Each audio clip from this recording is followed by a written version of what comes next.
A rider entered the Gendlian camp and stopped in front of Tatis's tent. He got off his horse and approached the guard. I need to speak to Lord Tatis. Let him through. My lord, I have some dire news. What is it? Our men, the ones that were supposed to send the signal on the right flank that disappeared. Yes, what? They're dead, my lord. I found their bodies in the woods just outside the camp. The Benjins must have known. No, I was there on the other side of camp. There was no sign that the Benjins knew. No horns, no commotion from the soldiers. Nothing. Maybe someone told them about our plans. They had a group ready for them. That's why they were able to beat so efficiently. Why weren't we attacked then? I mean, they have more than enough soldiers to take both groups out. How did the men die? Stabbings to the neck, my lord. Instant death. One with no cuts. I'm assuming he was strangled, but no signs of previous struggle or other damage. So several of the men were killed instantly with the same stab wound, and one that was strangled. Who was the one that was strangled? Cotter. Cotter? He was the one that killed Nomir, right? Yes, I believe so. This is the working of one man. The same stab wound of each member, which caused instant death. He didn't want the Benjin camp to know, which means he wasn't a Benjin. So one man who wasn't a Benjin stabbed several of our men and strangled Cotter. Tatis was in deep thought, putting the puzzle pieces in his head. It is clear that this individual had strangled Cotter last, after he killed the others. Otherwise, our men would have gotten to him before then. He killed our men, and then took his time with the last one, being Cotter. So the person who was responsible for this was not a Benjin, acted alone, and had personal grievances with Cotter. Well, who on Elaru fits in that category? Nomir. He's alive.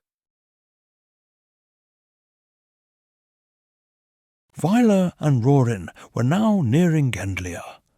Weiler was dreading this moment. For the short amount of time as it was, he enjoyed the journey back to Gendlia. Maybe his mind was forcing himself to enjoy the short time he had before his torture and execution. Even though Weiler was an innocent man, he wasn't upset. He had chances to escape during the nightfall, but he didn't. He was accepting his reality, and by the looks of it, so was Rorin. Well, there it is. We're almost there. I guess it's the last time I'll see the city from this angle.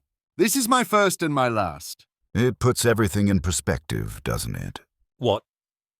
Knowing that you're going to be seeing something for the last time, you never noticed the beauty of it until it hits that you'll never see it or experience it again. Here I thought all my life that this kingdom was the most undesirable place in Elaru. But now that I see it in my new mind, it is actually quite beautiful. I still think it's a dump. Come on, let's go.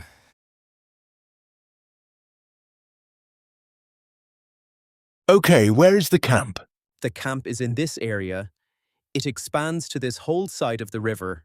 Nomir was planning their heist of the Gendlian camp, using a piece of wood that Nomir carved a map into.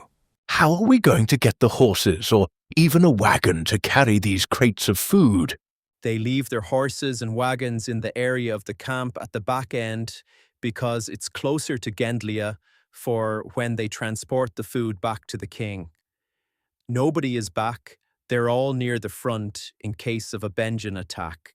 So we get in the camp, steal the horses, attach the wagon, load it full with the crates of food and expect no one to catch us.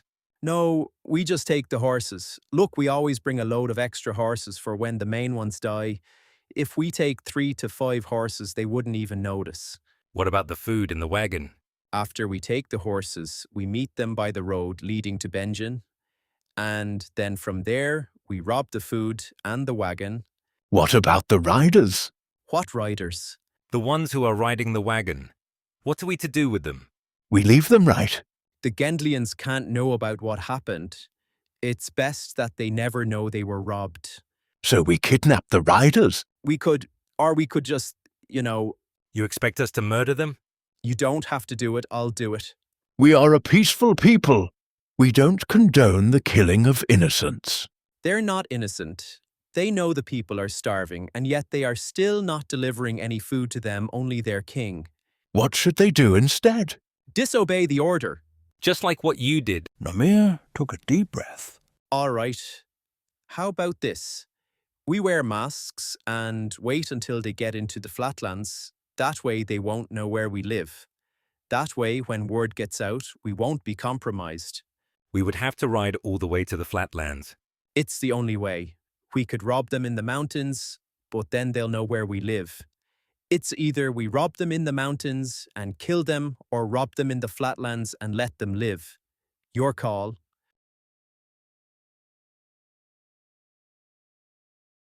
Polo, Polo, wake up! Polo rubbed his eyes as he sat up from his bed. It was Helena, Serana, and Marcus. What's the matter?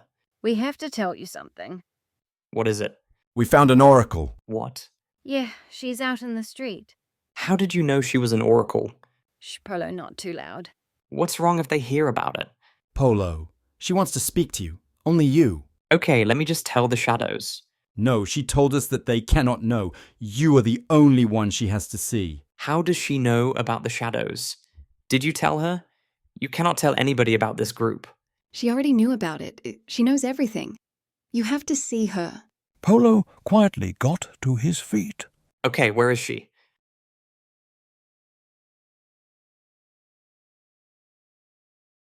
What is he doing? Doesn't he know our kingdom is at war? Not just a war, but a war that he started. Maybe he's doing some planning. I still have full trust in our king. By the way, where is Dexter? Where has he gone? Nat and Edward looked at each other. What? What happened to him? Dexter. He left.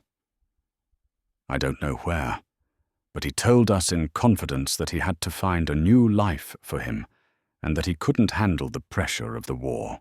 What a coward. Doesn't he have a wife? He does. Listen, our services aren't needed right now. The only service is needed is the guards of the king to prevent us from seeing him. Let's go back to our homes. The king will send messengers when we're needed. As the advisers parted ways, Nat found a private place near the palace. He looked around him to see if the area is safe. He reached into his sack and pulled out Dexter's diary. Nat was flipping through the pages near the end of the book to find anything that seems peculiar. Nat stopped turning the pages once he saw a paragraph that grabbed his attention. Nat read the sentence out loud. I don't know what to say. I can't say it. I can't write it.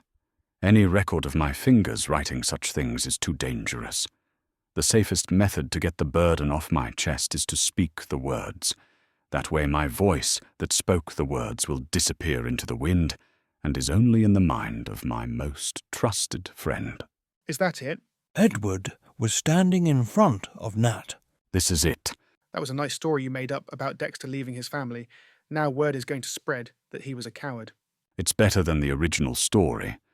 If the true word gets out, it only got one source, which is me. Edward sat down beside Nat. Find anything? Nat closed the book. Do you know who Dexter's best friend was? He spent a lot of time with Clyde. Why? It seems like Dexter told his best friend of what he saw. He said he couldn't write it down because the recording would be too dangerous. Where is Clyde right now?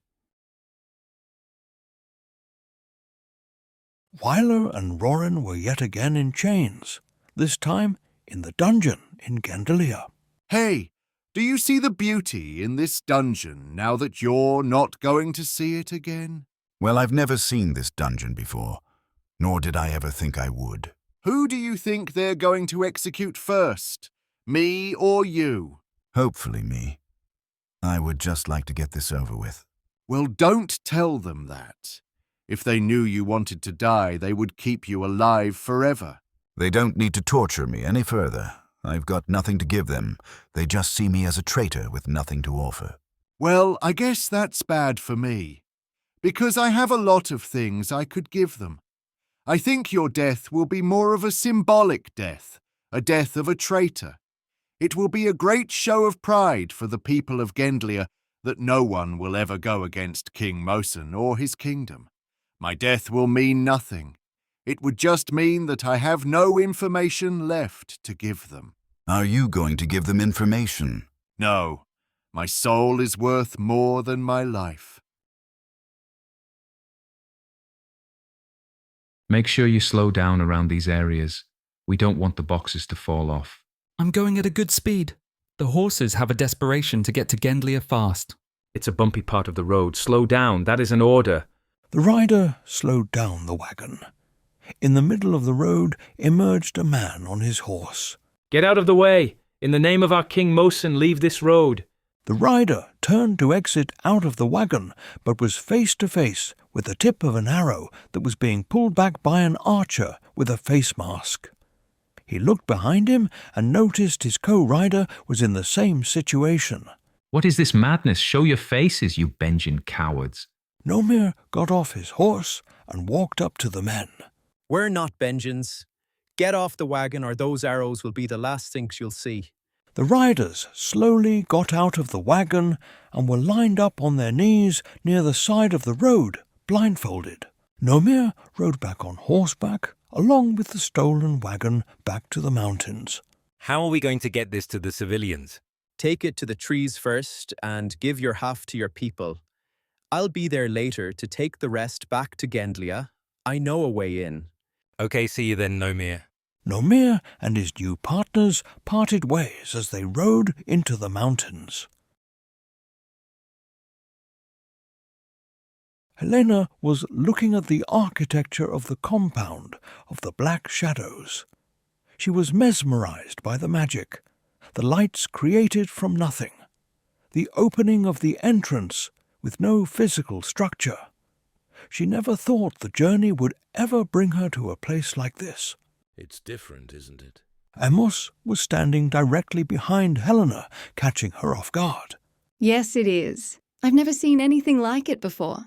Yes, it is. I've never seen anything like it before. No one has. People have heard stories of people who serve Solvaris, and in return, he gives them these powers. I've heard about it, but I never actually believed in it. I know. You never believed in the gods. The battle of Elaru, Solvaris and Zarathuel, or Polo. I believe in Polo. You do now, but you didn't before. No, I just wasn't sure who he was. But your brother and sister did. Yes, they did. But I was just looking out for them. Were you looking out for them, or were you looking out for yourself? What do you mean? You love Polo.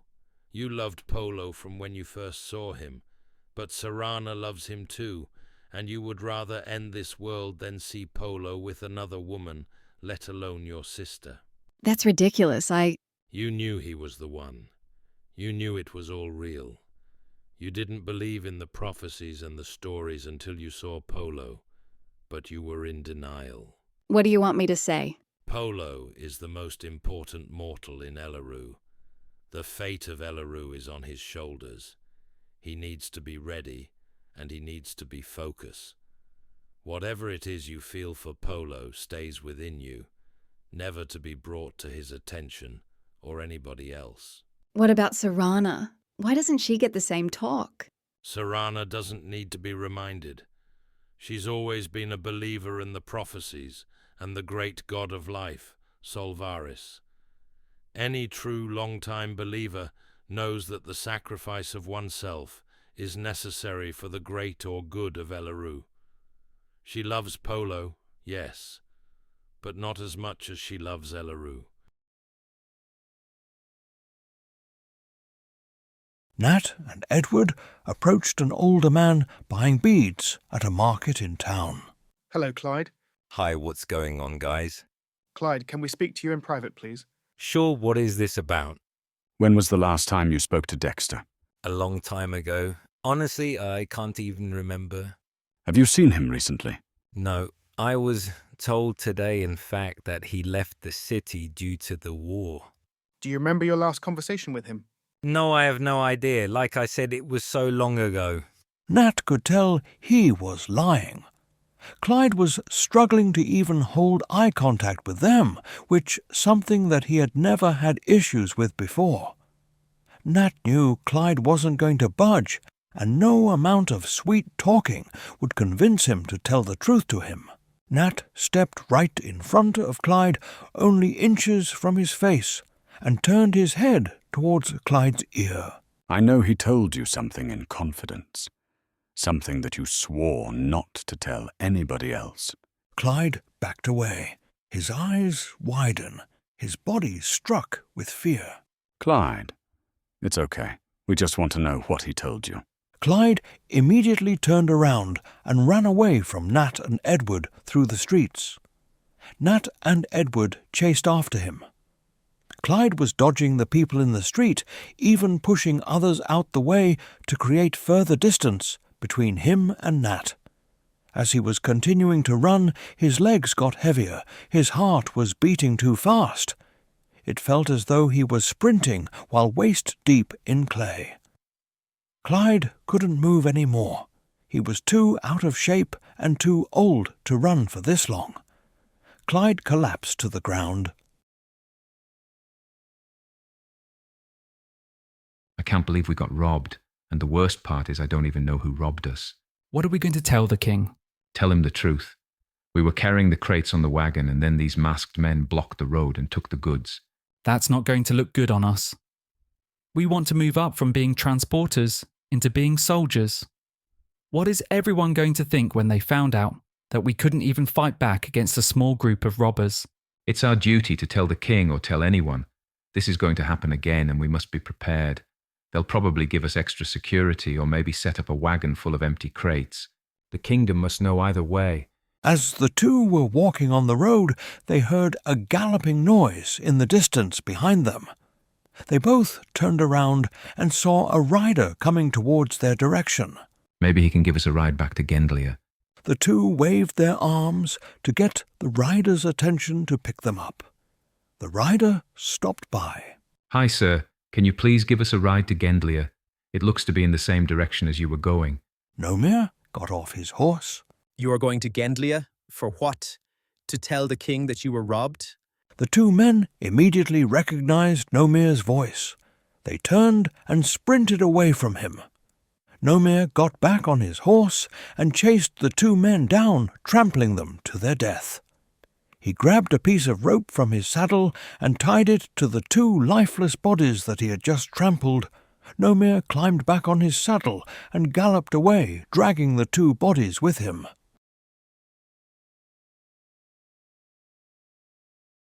Polo was standing on an empty street. He was standing on the street for quite some time, waiting, but nothing was happening. He scoffed and started walking away. I never thought Solvaris's chosen mortal was this impatient. Polo turned around. The old, blind lady was sitting on the corner of the street. Saratharul has lived in the underworld for 1,000 years. Imagine the patience he must have. How are you going to beat him when your weakness is his biggest strength? What's wrong, Polo? You don't think a homeless woman can be an oracle? I was told to come see you. Yes, and you did. I knew you were coming. How? Because I know everything, including that there is no one else you trust more than Helena, Serana, and Marcus. What do you need from me? Are you in a hurry, Polo? You really are impatient. Forgive me, Polo, if I want to spend time with the Redeemer of Elaru. This is a big day for me to meet you. Well, it is a big day for me to meet an oracle as well. But, Polo, you're not here to be flattered by an old woman. You want to hear my important message to you. And what is that message? Clyde, you have to tell us everything Dexter told you that day. I can't. I promised Dexter I wouldn't say anything. I would never break his trust. Clyde, this is important. The fact that Dexter had to desert his wife in this city just to get away should warn you how dire this secret is. Clyde, Dexter is dead. No, I heard he left the city. You heard that today, right? I started that rumor. I started it because the truth would make it worse for the kingdom. It is not the truth. And how do you know the truth? Because I killed him. The king ordered me to do it. The king ordered me to kill your friend Dexter. Clyde looked like he was going to collapse again. Look, I had to do it. The king ordered me to do it, or else I would have been dead too. How could... I don't... Clyde, this is why we need to know what Dexter told you before he died. The king wanted him dead, and I think you know why. Clyde was crying. Nat wasn't sure if it was the shock, or the confusion, or the amount of pressure he was under. Either way, Clyde was not in the right place mentally. Clyde, for the sake of the kingdom, what did Dexter tell you? He came to me. He was panicking, frightened. The door swung open. 2 guards marched in the dungeon where Viola and Rorin were chained. Okay, get to your feet. It is time for you to meet the king. Wyler stood up. Not you, Wyler. The guards unchained Rorin and escorted him out the dungeon. He was speaking gibberish. I couldn't understand what he was saying at first. As he calmed down, he started speaking more clearly. Rorin was guarded to the door to King Mosan's chambers. He's here, my king. The guards opened the door and closed it behind Rorin once he entered, leaving just him and the king. He said he went to visit the king. He had urgent news. The king didn't place the order of having guards blocking the entrance, so any advisor could just walk in. Mosan was standing directly in front of Rorin. He looked tall, menacing, and most of all intimidating. Rorin. Yes, King Mosan. Come with me. He opened the door and peeked his head through. He said he saw the king. Clyde was on the verge of collapsing again. Clyde, stay with me. What did he see? Rorin, I want you to look into the fire. What? Kneel and look into the fire. Someone would like to talk to you. Rorin got on one knee and stared into the flames. The king was talking to the flames. The flames, they were not the flames. It was a face, a being, the god of death himself. The god of death. It saw him. It saw Dexter. The flames turned into a black mist that was memorizing. The red eyes had Rorin trapped with no chance of escaping the presence.